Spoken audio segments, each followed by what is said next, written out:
Mga kapuso, may oras pa ba kayo sa inyong pamilya? Ayon po sa isang eksperto, importante ang regular na family bonding para mapanatiling matatag ang samahan ng mga magulang at anak.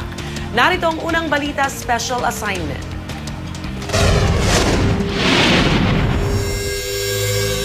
Ngayong moderno na ang panahon kung saan abala na ang lahat ng miyembro ng pamilya sa kani-kanilang gawain, nababawasan ang panahon ng family bonding. Ang mga bata, nag-aaral at ang mga nanay at tatay, nagtatrabaho.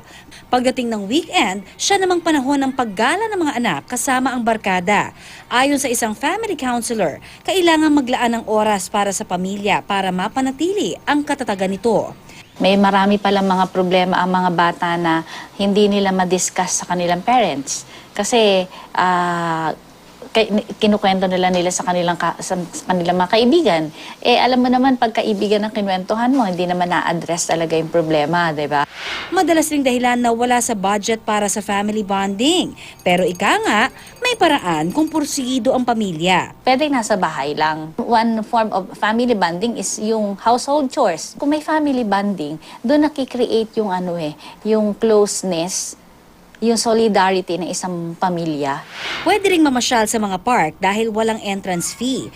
Okay na ang pagdadala ng baon at banig. Hanggat maaari, ilaan ang Sabado o Linggo para sa pamilya. Gawin ding oras ng pamilya ang hapunan.